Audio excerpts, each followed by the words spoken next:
All right, everyone. Welcome to another edition of the Trish.0 show.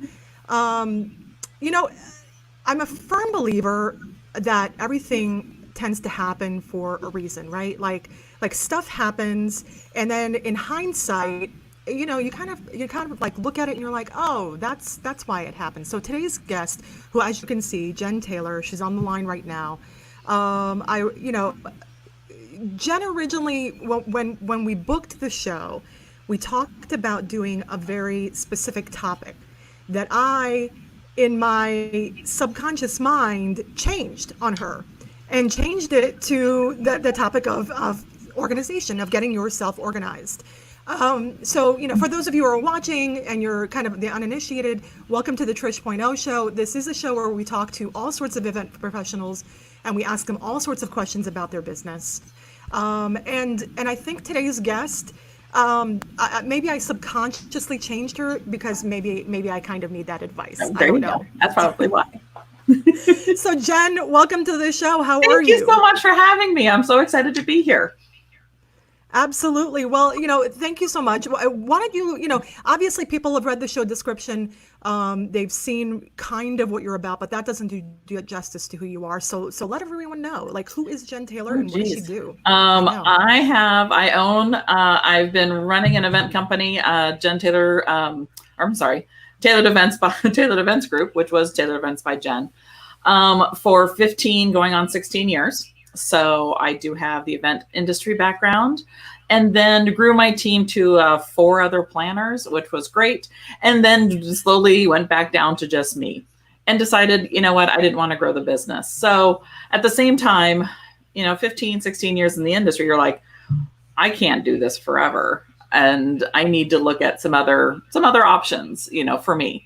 And some big life changes happened. And so I created Jen Taylor Consulting, which helps small businesses and event and wedding industry businesses create the systems and the workflows for their business so they can spend more time creating and being in their, their excellence of work, and not have to worry about the back end stuff, and let that get done either automatically or batching throughout the month.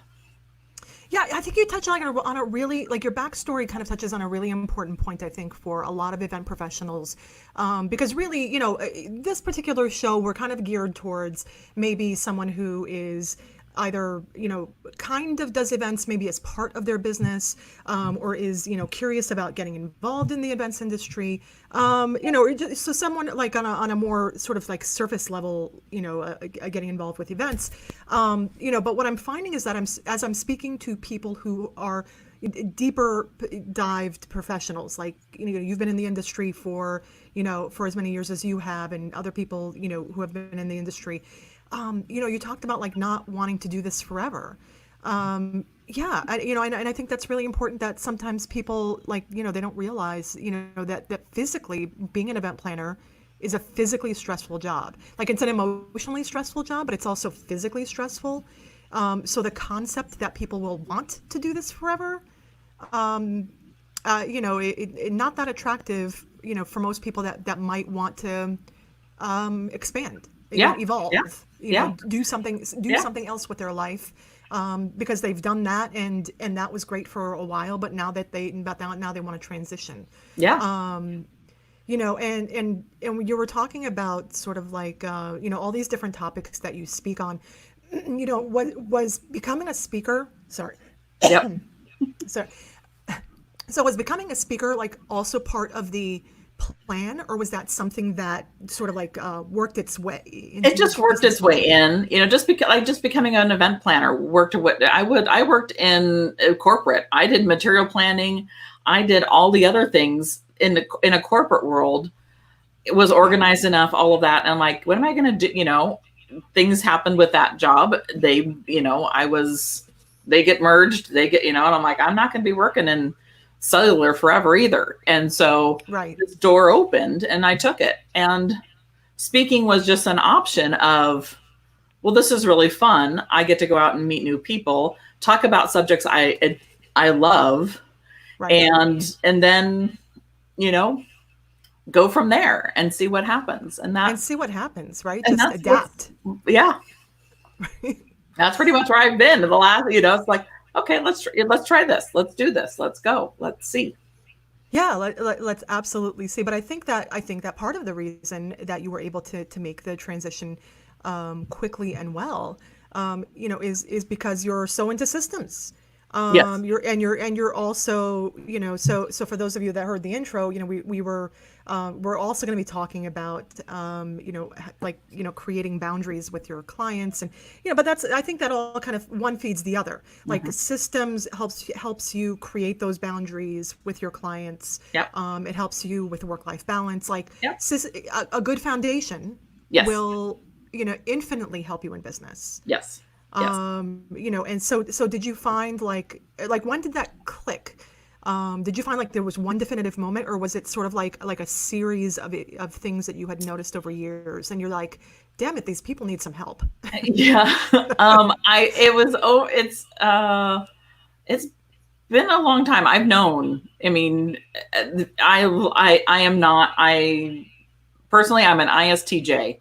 I Right. don't have, if you're Myers-Briggs, you know that as my type, I'm kind of bitchy. I'm kind of a taskmaster. I'm kind of all of that, which is great for what I do as a planner. Yes. Excellent. Keep going. Yes. But I also know the way to make that organized and go down the path, where a creative type, just wants to be creative and and then they're always recreating the wheel, and they're always getting stressed out because they're behind on something, or they don't have this. And they're like, how can I get to that next level if I'm always just, beating my head against the wall every year end or every quarter or every month, trying to do the things I suck at and that I hate. And that's where systems comes in, is where, and boundaries as well, is getting that, because you're not with boundaries, you're not saying, oh, I can meet you at 8:00 at night. Right. Or I can do what, you're running yourself ragged with all of that. Yeah. So let's talk about that for a little bit, because obviously, with everything that's happened with COVID, and sort of the way that it has completely uprooted and upended our industry.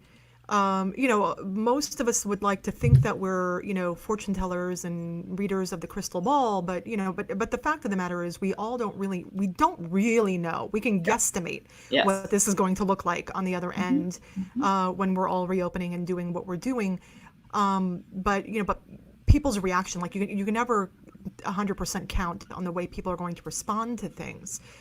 So when we're talking about, setting proper boundaries and setting up, systems with clients, setting up systems in your business, do you find in your own consulting work that people are taking advantage of this time and are, really like, yes, I'm going to set myself up. This is what I'm going to do. Or is this the time when you're like, nope, I think people are falling behind, and you need to take advantage of it. You need to, and they're not. Yeah. And they're not, they're both. You got clients that will take advantage of that because they're at home ruminating over all of this. So they're going to be all over you going, what about this? What about what, just always. And then you have, clients that are just going to be like, we've moved my event to next year. I'm not even going to worry about it till January. Right. Or whatever it is, they just want to fall off the face of the earth. Yes. And, so you're going to have both, but yourself setting when this happened, I was, secretly kind of going, yay, people can start working on this stuff, but they're not, which is fine, because it's crazy. It is crazy. And I've given myself a ton of grace on everything. So, but it's at least something to think about during this time is, okay, if you have clients that are beating down your door, it's time to set up some boundaries and say, you know what, my office hours, here's the days I'm working, here's my office hours, and I only respond via text, email, whatever your form of communication is. This is how I communicate with you, or through my client customer service, client relation management system. Whatever you communicate or how you want to communicate, you need to set those boundaries up and say, this is how I communicate. And it's going to be a 24-hour turnaround, 48 hours on the weekend, whatever you want it to be, you need to tell them and you need to stick to it.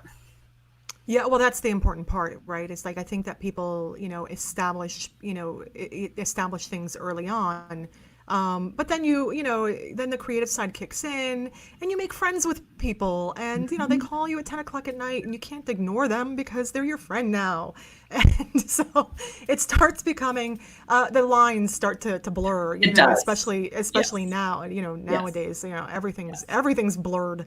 Yes, and I try not to give up my yeah. cell phone number until the week of the event. I mean, just because I don't. And there's times where I have, and there's times I'm like, why did you do that? And then I look but I put but you know what? I have the opportunity to look at my phone and say, is this the right time to talk to them? Right. Because you also have to factor that in, is that sometimes, you're stressed. Yeah. You're, to the wall on, Yeah. whatever task you're trying to accomplish. This may not be, and the person on the phone might want to have like a warm and fluffy conversation. Yeah. And you are not in warm and fluffy headspace. No, I mean, I got a phone call from a client whose wedding is next year. Like literally, it's next year. We moved it, and she calls me. I see that it's her. I'm like, I'm not going to answer this right now. I'm going to let her leave a message, and I will listen to the message and get back to her today. And it was about a save the date. I'm like, you're going to send a freaking save the date out 1 year? Right. So, I'm just like, it's urgent on their end. It may not be urgent on yours. And so that's where that boundary is good, to, even if they have your cell phone number, to look at and go, am I in the right headspace? Will they leave a message? And then get back to them. It's up to you on how you bring that boundary and stress into your life with that. 100%. And and I think that it's important for us to sort of like make a couple of those disclaimers and qualifiers as we're talking. So when we're talking about creating systems and doing things, we get it. We get that if you're listening out there and you're just not in that headspace to be doing that sort of thing, this may not be the chat that you want to dial in for today. But really, this is for those who are sitting on that fence, who are like, okay, it's time to get back. I'm ready. I'm in that headspace. I need to clean up my act.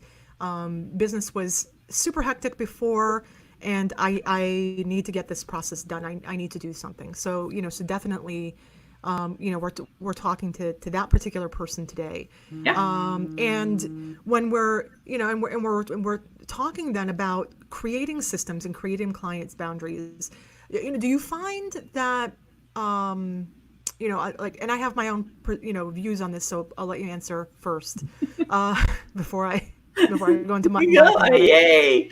Right. Do you find that there people can go a little bit too, like, what's the balance?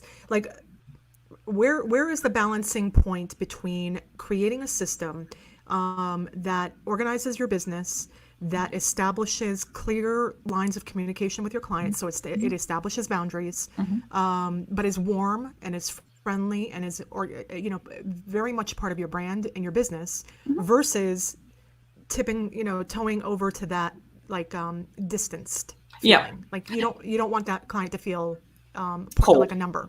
Yeah. And that's all in how you how you do the presentation of it. Okay. What is that? That email that goes out from your from your CR, from your client management service, from Honeybook, from DeSabo, from 17 Hats, whatever. All of that is all based on presentation and how you write that email. And I always follow up with a personal, like if I'm just meeting with a potential client, they're going to get that automated thing, but then they're also going to get in a few hours when I'm usually on email. So, but I want to follow that system through, but I also want to send like, hey, thank you so much. I'm so excited to be talking to you. You'll be getting an email shortly from my automated system, or that you did get one. Please let me know if you have any questions or if there's anything that I can answer before you set up the time to meet, whatever that is. So, it's the presentation of it all. And on how that looks. And it could be the pretty pictures. It can be, I use HoneyBook because I can use the pretty pictures. I use IO Planner because I can use the pretty pictures. And it makes it more warm and fuzzy. It makes it more creative. It makes it something that a client wants to look at and say, oh, that person is on. But it also makes you look like you're on top of it too. Right. Well, that's the other thing is that, by doing these things, I think that sometimes people can feel like, especially when we're talking about structuring yourself so that you can create, this floor plan. I don't want to say this framework around the business. framework That's of it. That's the word I was looking for. Yeah, floor plan's always good too. Floor plan, yeah, exactly. I was in planner mode. I was just like, yes, floor plan, totally. no. We're talking books. We're talking, systems. I create floor plans. That's not the word I was looking for.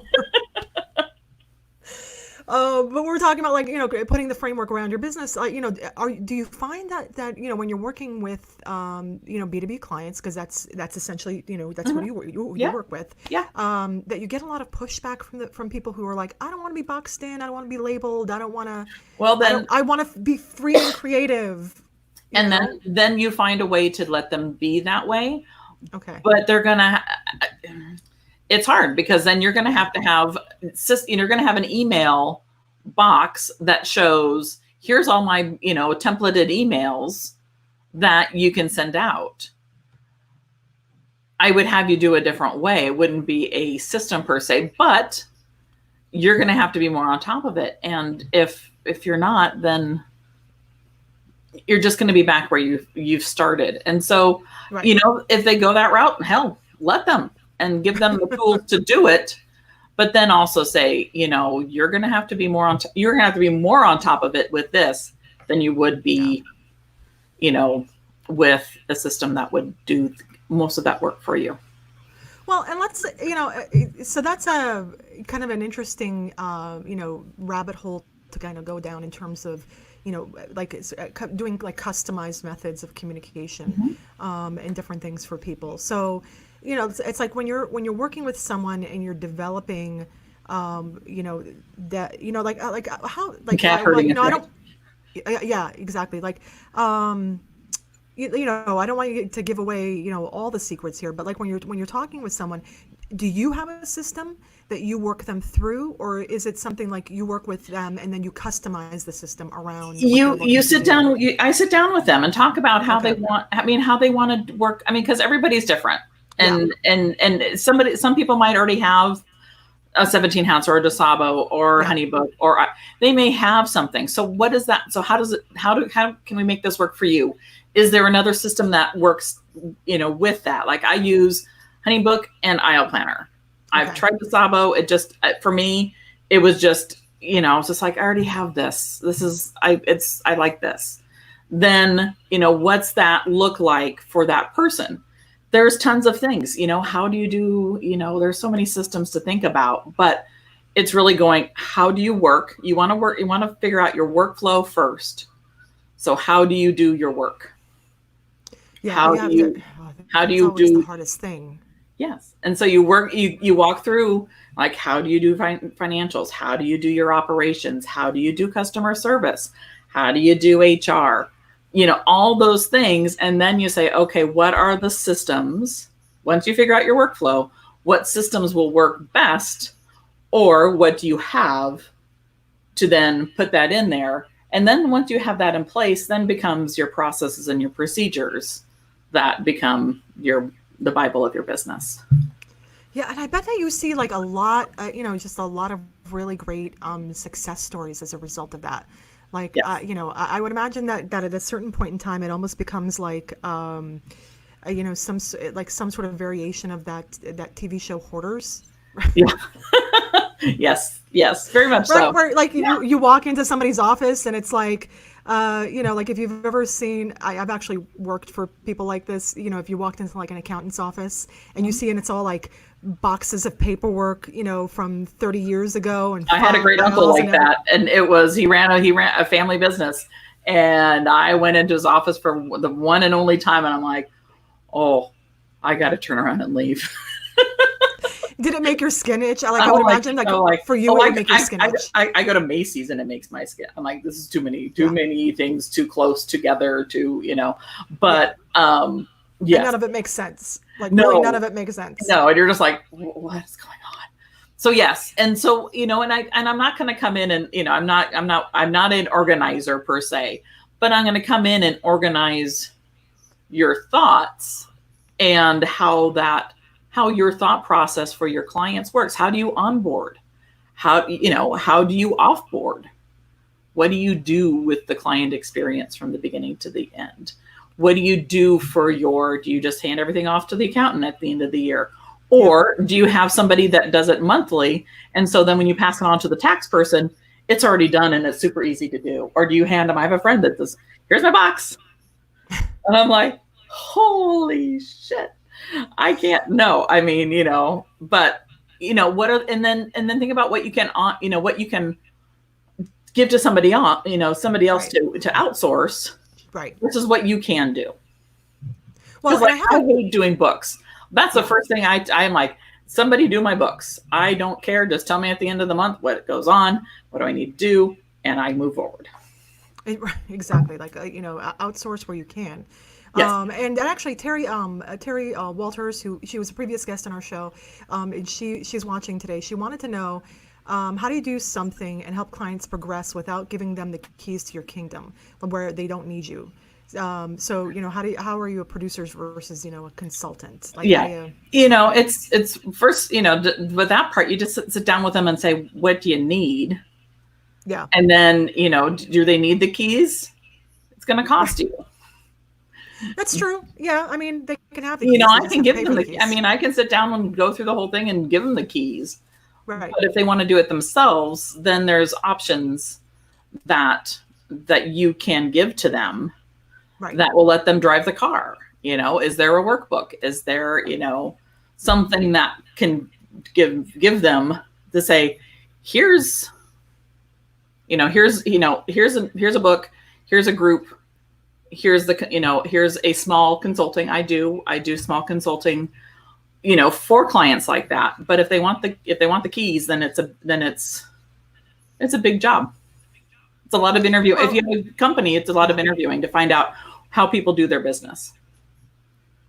Yeah, I mean, and that's that's a really sort of like interesting, thing to kind of note in all of this, because really, whereas I would think that you would be most popular with the single proprietor or smaller business person, really organizations of all sizes have, issues with both, client boundaries and with organizations. So it's not, just because you're one employee or 3 employees or 5 employees, you can have the same sort of, issues that a 50, 100 person, 200 person, a corporation has. If you're just, and it's just a bigger scale of the issue.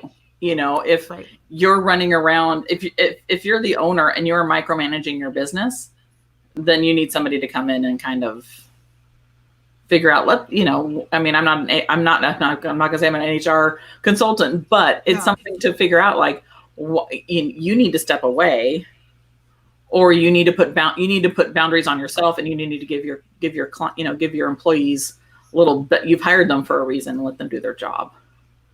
And why are you so controlling over this?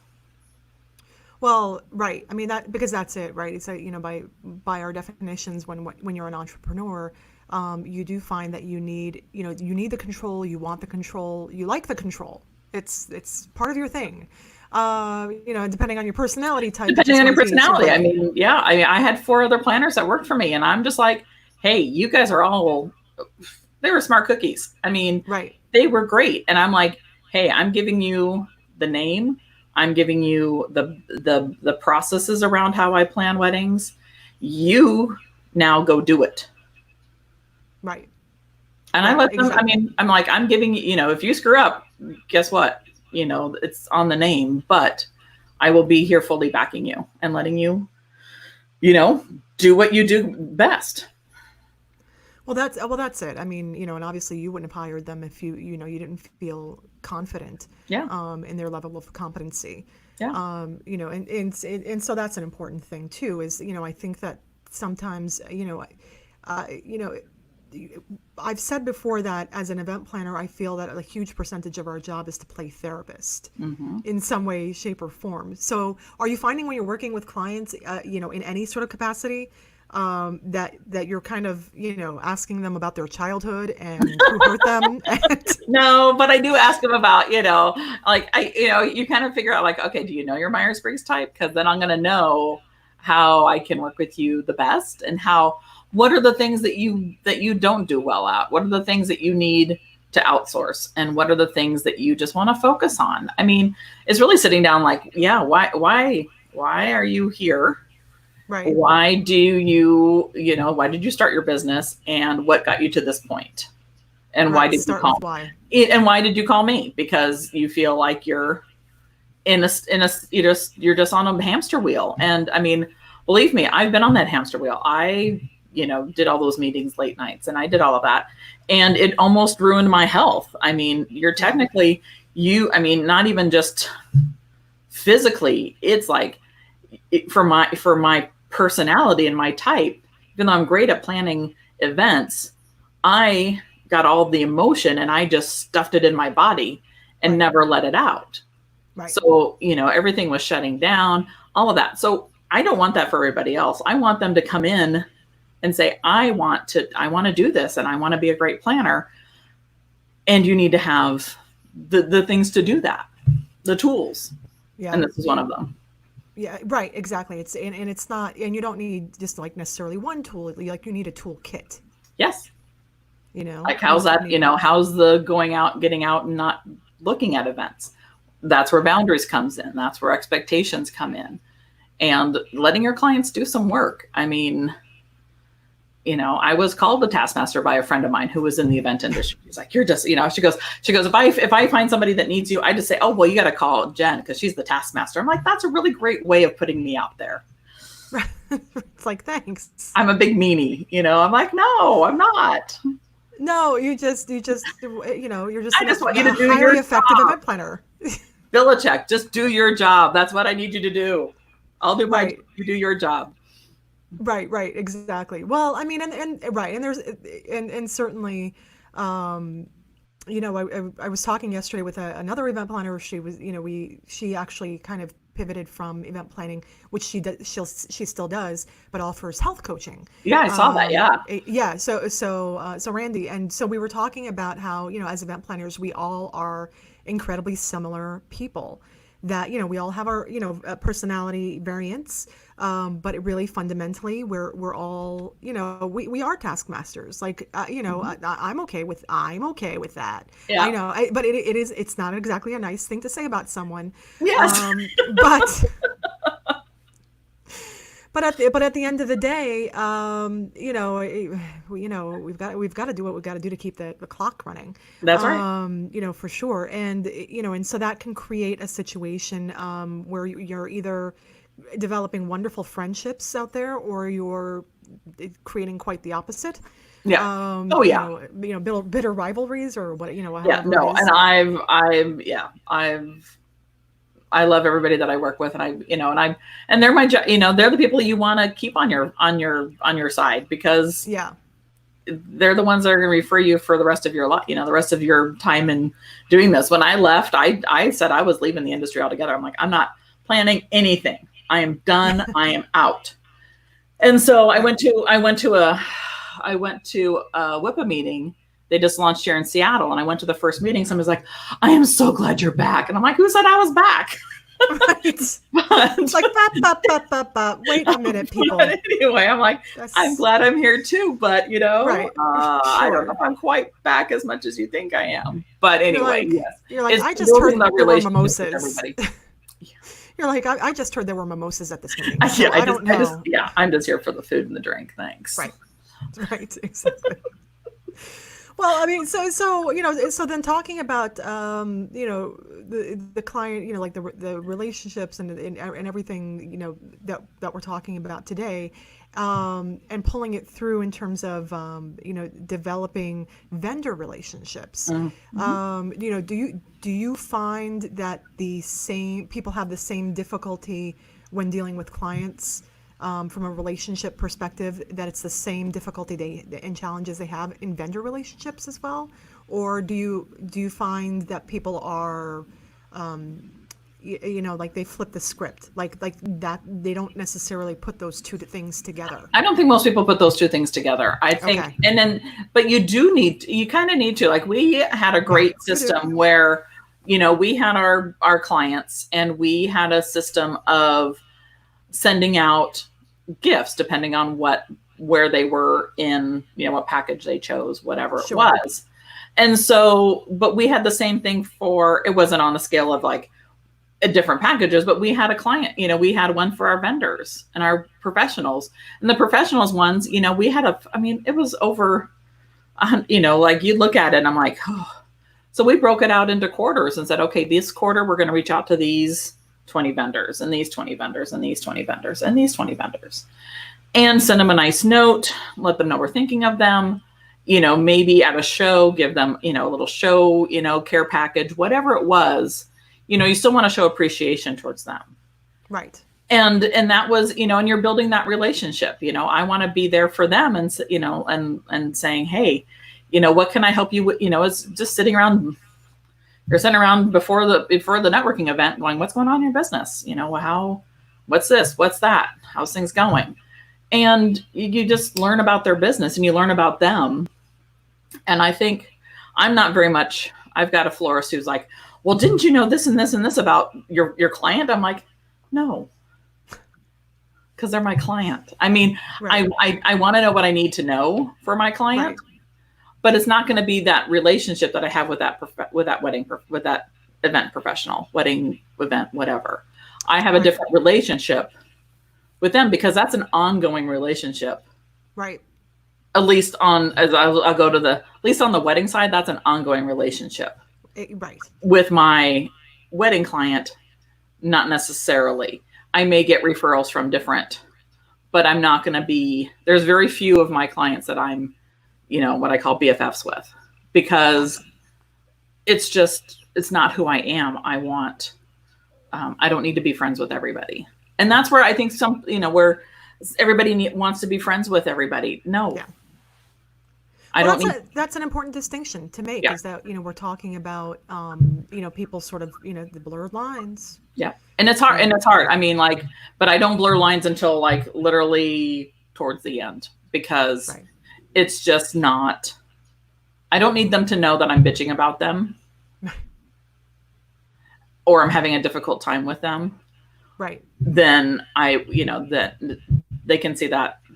They don't have to see that unless they go back and look through my Facebook posts and go, that was right before my wedding. Yeah. Unless you put the two and two together.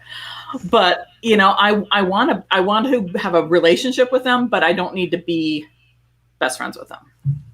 And I think that's where sometimes they get hurt. The creatives blur that line and get hurt. Well, that's an important distinction, is that we're when you talk about doing all the things for your business, that sometimes people are prone to let people in on the social media side. And then that doesn't, for me, it doesn't necessarily then give me a safe space where I can be who, I can be sort of casual and relaxed and, voice frustrations if I need to necessarily, or do something, of that nature. So I would imagine then that you're like probably like a proponent of keeping, like, look, if they want to follow you on Instagram, they follow you on Instagram, but keep your Facebook out of it. Keep, a lot of things. And I have a separate Instagram for just me. I've tried going back and forth, and I've, and I'm just like, you know what? No, because I want to post crappy pictures. I don't want to have to follow a script of what I need to do on my Instagram and make it look pretty and make it all that. I want to have one that I can just go blah and just do whatever. and not have to worry about the social norms or the, the Instagram's the pretty. I don't care, Right.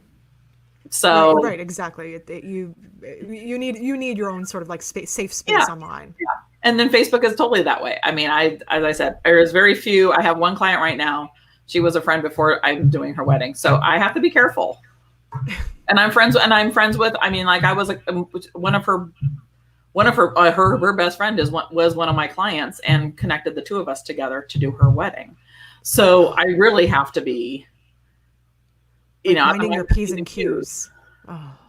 So it's fine. And but 2 nights, well, Thursday night, last Thursday, Wednesday night, I was up at 1:00 in the morning going, oh my God, did I email this vendor saying that we've postponed this wedding that was supposed to be tomorrow? And I'm like, in my head, and finally I'm like, I'm up at freaking 1:00 in the morning checking my emails, and it was fine. And I did. But then I'm like, oh my God, I'm tired. Right. So I posted that online and she's like, I was up too, and blah, blah, blah, blah. I'm like, oh.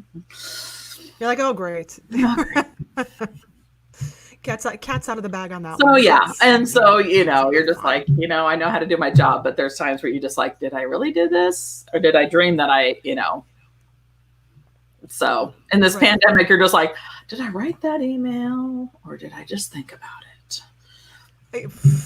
Right there. Yeah. Yeah. I'm and so I'm like, and background for, I lost my husband in 2018.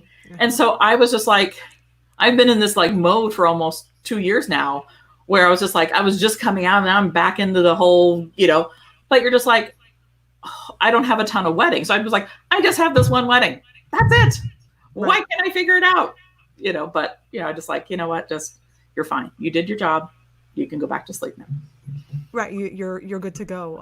Well, first, I expected it before. Yes, thank you. My condolences on that. Yeah. But I think it's an interesting parallel because I would imagine that afterwards you needed a breather, like a mental and emotional breather, as I'm sure anybody in that situation would. Yeah.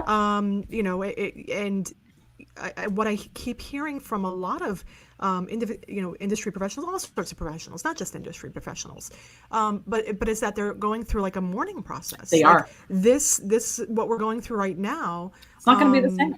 Yeah, it like nothing's going to be the same afterwards. Yeah.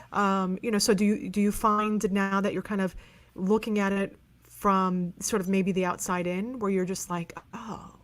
I actually do. I have an energy healer and I saw her yesterday and she's like, oh, you're grieving again. I'm like, I just want to go, F that, but you're grieving, I'm grieving about, for me, weddings are my first and foremost. I do events, but I'm like, what's that going to look like? Am I even going to be doing anything until 2022? Yeah. Do I even, I even look at even doing any, I'm like, I was going to redo my website. I was going to do this. I'm like, do I even want to even spend the money on it? Right. And then you're grieving over like, are you going to be able to go out with your friends? I'm like, I do my best work at a bar. Like I'll like get tired of working at the house and I'm like, I just need to get out of here. And so I'll run to the local bar, bring my laptop and I'll get a ton of work done. And then I'm like, okay, good. I feel really good. But I can go here, my office, or I can go to my coffee table. And I'm like, or I can go outside, which right now is my house is going to be painted. So it's a mess. So I'm like, I have really no place to go. And so I'm really just grieving to that point. But yes, you're grieving on a whole other levels with everything because it's going to be different for a while. And what does that look like? We don't know. You don't know what your life's going to look like after you lose a spouse, you lose a kid, you lose your lifeline, your industry. Yeah. So you just have to go. Yeah. You just have to go, okay. And there's days, yesterday, as I said, I was on the couch in my pajamas at 3:00. I'm like, I'm done. Right. Where's the popcorn? And so you have to, and I'll get this back to like boundaries. Yep. You have to have that because it gives you a way to say, I'm only working Monday, Wednesday, Friday, or whatever your days are. I'm only working these hours because then it gives you time to go, because it's heavy shit. It's heavy. And so you're just Right. like, I have to give myself that grace. And if you have kids at home and you're trying to do all the home, everything else, and That's a whole other thing. then you're like, close the door and I'm going to go. Like somebody's like, your car is now the place where you go and let out all your steam. And I'm like, I guess so. But, for me, it's not, because it's just me. But, those are other things to talk about, and to, as a family, create those boundaries and expectations as well. Well, and kind of pulling like family into it, because of course when we're talking about the whole thing, boundaries, systems, in effect structuring, your business and your life. Do you find that that when people have families that I see all these posts about kids and stuff on Instagram. We talked about, that maybe having a safe space away from your clients is the better way to go.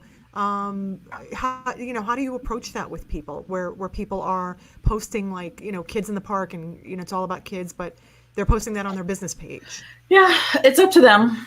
Yeah. I'm, as a social, I wouldn't, just because I'm, that introverted It's me. just not your thing. Yeah. It's just not my thing. But there's people that are just like, look at me. I am, I have a friend that has her own business, and she's posting up the whole, here's our summer schedule on their wall. And I'm like, that's great.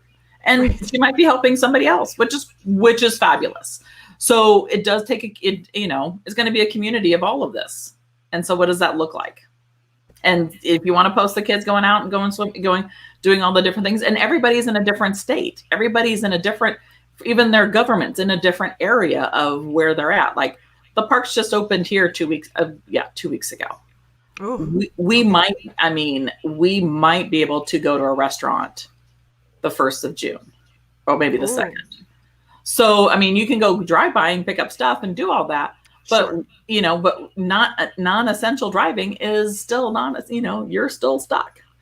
So, and you're not supposed to drive very far from home if you do want to go to a park. So even with that, everybody's in a different area. So I just give it, I'm like, you know what, if they want to post whatever, go for it.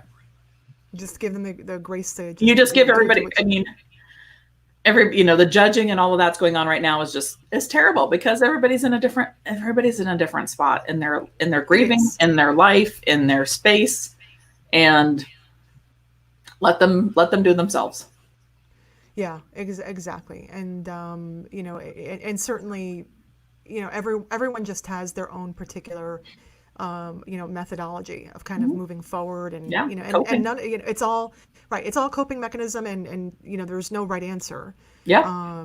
For sure. Yeah. On something like that. Yeah. Well, did you have a lot of, did you have a lot of speaking engagements and seminars booked up? Like aside from, not yet. We had posted, okay. I had put a lot out there, cause I really just technically restarted, towards the end of last year, when I felt like okay, I'm ready to cause I was traveling. I was just like, I gotta move. All the things. So I've been doing this, but I didn't go back and say, okay, I'm ready for speaking. I'm ready for all of this until, September of last year, where you're just like, okay, I'm ready. I'm home. I'm not traveling. I'm not doing all the crazy things. You're grounded. And let's get this. Yep. I'm grounded. Let's go. And so, yeah. And so it's been a lot of this kind of stuff, which is great too, because you do get to connect with a ton of people. I've done a ton of podcasts. Good. And a ton of that, but speaking, who knows? Well, you never know. I mean, that's the thing. It's so many people are taking their content virtual right now, and and getting out there and doing, like you said, the podcasts, the different seminars that people are putting on. Yeah. It's all all a little bit of the wild, wild west out there. Yeah. Yeah. In terms of virtual events. Yeah. Which is fun, because then I don't have to go anywhere and have to do anything. I just have to, I'm not wearing I am wearing pants. I'm not wearing pajama bottoms, but you don't have to worry about that, Yeah. I appreciate the effort that you made today. I'm fully dressed. I can actually go out and go meet somebody for something if I wanted to. Perfect. Well, and can we talk about your background for a little bit? Oh, you like Because my background? it's really fabulous. I really love, everything you've got going on with the photos and the pineapple. Yeah. For those of you that didn't click on to, Jennifer Taylor, JenTaylorConsulting.com, which you'll find in the banner below. The pineapple is my logo. Yeah, the pineapple, it's your logo. Yeah. So is the pineapple, is that like a special connection, or do you just really like pineapples?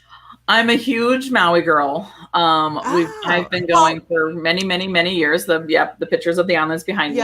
And Sure. Pineapple is hospitality. So, I wanted to kind of still stick with the hospitality and have that underlying subliminal message of the pineapple and who I work with and for. And so it was this is its second variation of the pineapple, and it's one that's going to stay. It's lovely. And then, all of this is a friend of mine. She helped me with my first, I had actually had an office. And then, when everything happened, I moved up here back just to my house permanently. And, it's been great. And, I love it. Yeah, it's a really cool background. Well, I forgot that part of your bio is that you've done a lot of destination weddings. You've done a lot of weddings in Hawaii. Yeah. That's amazing. That's that's fantastic. It's lovely. Was there one of the islands that you preferred working on?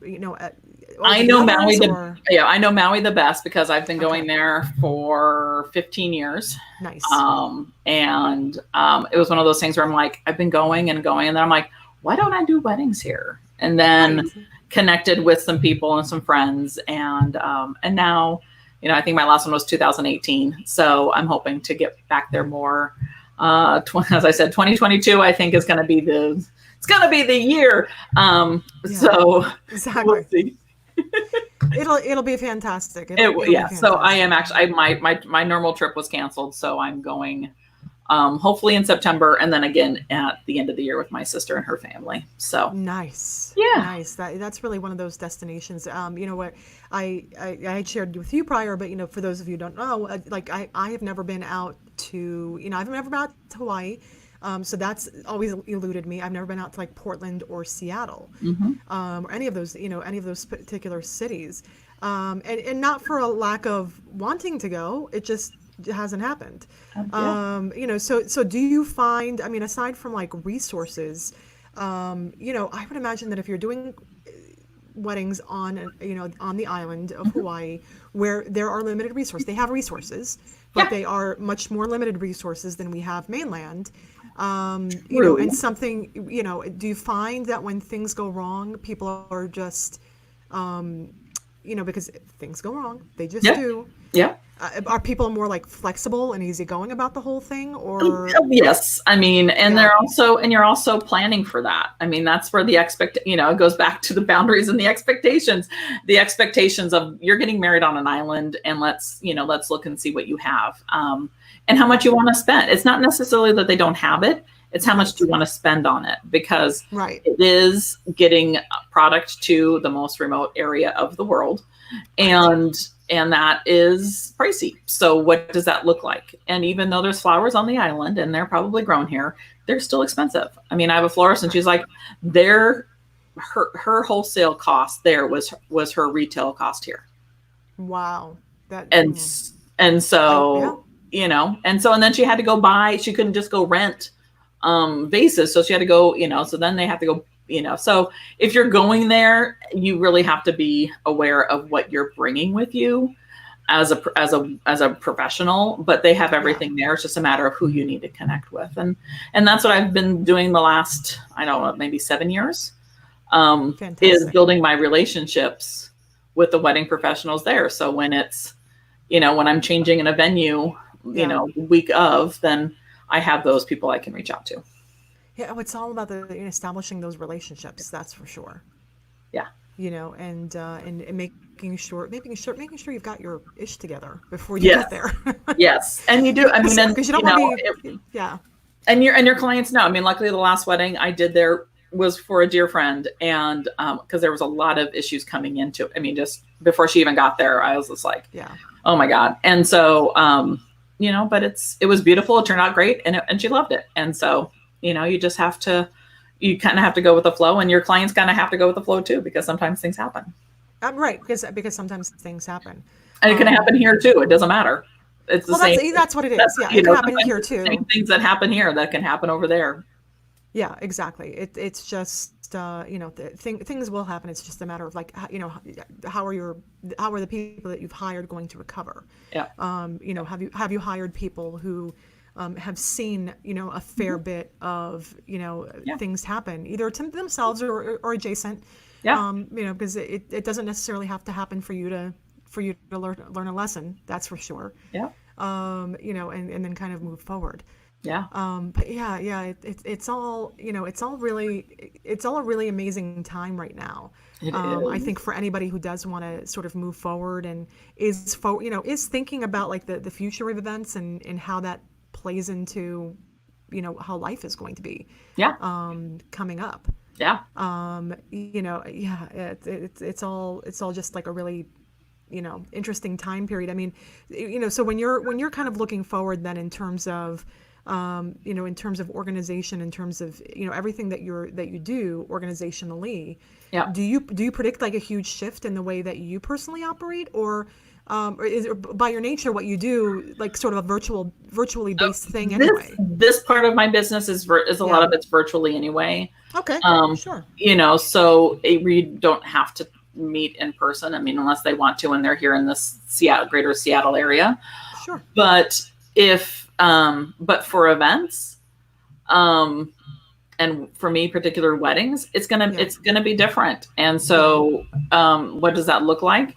It depends on how soon they can come up with something that will make people comfortable with what's technically out there. And then the traveling and even traveling to the place where they're, maybe it's a grandparent, maybe it's a BF, whatever. Traveling, might not be in the cards for them. And so what does that look like for the guest experience as well, is especially in the near future, because there's going to be a lot of restrictions on how many people can be right and at an event, and that includes the staff. And so then you have to figure out, well, what does that really mean? Well, and tying that into like destination, we were talking about Maui, Yeah. tying that into destination, because yes, Hawaii is part of the United States, but they do have restrictions. They've got a quarantine that's going to last until the end of June now. Right. And so, so even when you're talking about like, even if you're, mainland and you're talking about having something in Florida and people traveling to Florida, well, where are they traveling from? Yeah. They still have to get into like a giant bucket of germs to get here, right? And how the airline's going to make that go away? Like what is the verbiage and the advertising and the marketing around all of that? Because a lot of these places are going to have that problem. They've relied on that as an industry, and now it's decimated. And so what does that look like? Which all goes into marketing and your messaging and I mean, even around here, I mean, if I do, like Pacific Northwest is a great destination. So, but if they live here and most of their people are here, then that's going to be fine. It's the people that are coming in from out of whatever. So yeah.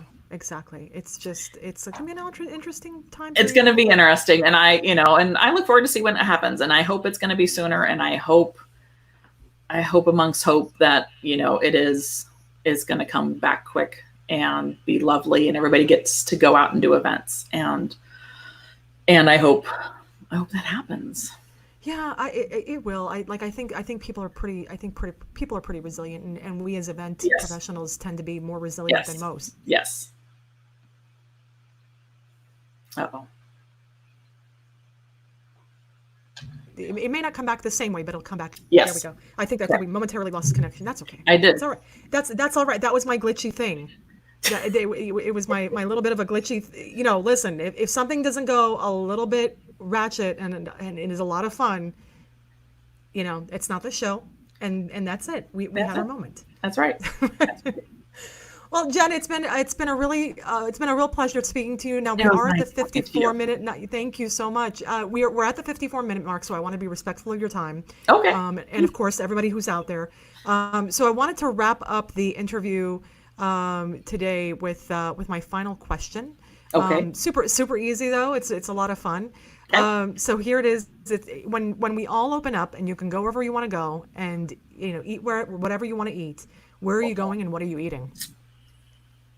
You know, I will probably be amongst the many, many, many, many, many Seattleites who will support our most favorite, most lovable restaurant of Canlis, because they have done so much for the restaurant industry, and having all the things that they've been doing and are doing, and trying to keep their employees productive and working and all that fun stuff. I think that I would try to have that be the first place. I know everybody in Seattle will do the same. Probably just getting out of town and staying at a hotel is probably going to be the first thing I do. Right. Maybe getting over to Hawaii. Right? Well, that's going to be in September. So I know that's coming. So that's happening. But it's probably somewhere local around here, or going down, just getting out of the general area and going to go out and wine. I guess, I think at the end of the day, the first thing I'm going to do is going to go wine tasting at my favorite winery and sit out and drink rosé all day. Look, I think that you are going to find yourself in a huge crowd of people. Oh, yeah. On that bus, right? Yes. There might be several buses. Yes. Yes. Hopefully they can open on the 1st. And it'll be right by reservation and wine club. So I'm like, well, I'm so glad I joined so many wine clubs last year, because I will be able to wine taste everywhere.